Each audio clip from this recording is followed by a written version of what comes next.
Hello, this is a revision video for Study of Religion leading up to the external exam. This one's going to be focusing on Hinduism.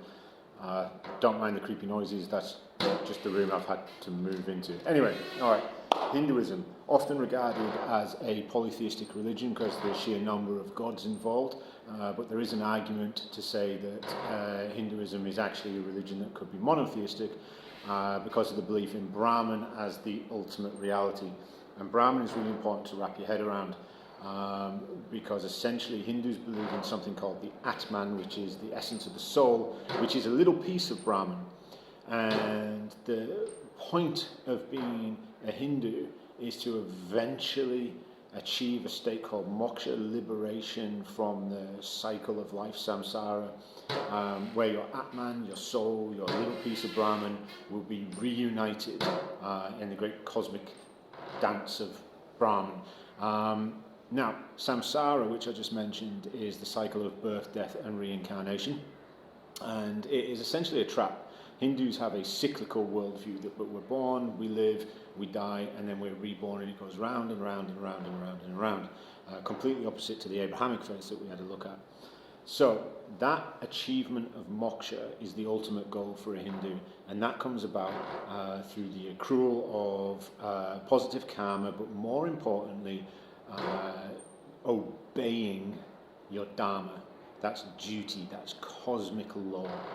And there are certain rules and methods that a Hindu should follow in order to live a life that sits nicely with their dharma. The classic one is understanding that your place in the world has already been decided by your actions in a previous life, and this was often from the Bhagavad Gita called the Varnas, and from there we get the traditional and the orthodox version of the caste system. And the idea here, as represented in the sacred text, again in the Bhagavad Gita, between a conversation between Krishna and Shiva, I want to say, but I'll put it up on the screen if I'm wrong. The most important thing to do is your duty to your caste. So what that means is if you are born a Kshatriya, you do your best in that caste, and you do your duty to that caste. It doesn't matter if you think you'd be a better Shudra or a better Brahmin, you stay where you are as a Kshatriya, and that is your sacred duty, your dharma. And by living your life correctly, that is how you will achieve eventually this state called moksha. So how do you get there? This is the concept. This is where we get ethics and human rights from.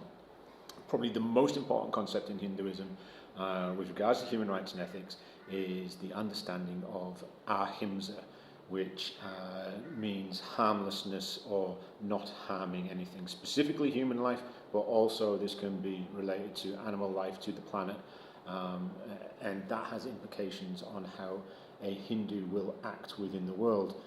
And of course, that then leads on to things like compassion and love and empathy and humility. If you're not harming things, you're going to go through life with more of a sense of compassion and love. And it is essentially an understanding that ahimsa is a virtue that all Hindus should follow, trying not to inflict pain upon other people and live life in a caring and compassionate way.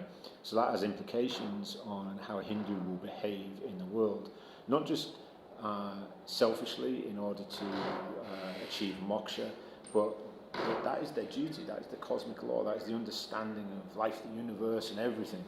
The exam sometimes will ask about rituals. For example, in Hinduism, we look at birth and death rituals. Cremation is often a death ritual in Hinduism because the body is just a vessel, and once the soul, the Atman, is gone, then the body can be cremated, and almost in celebration because the person has moved on to their next incarnation, so to speak. Yeah, I think that's enough.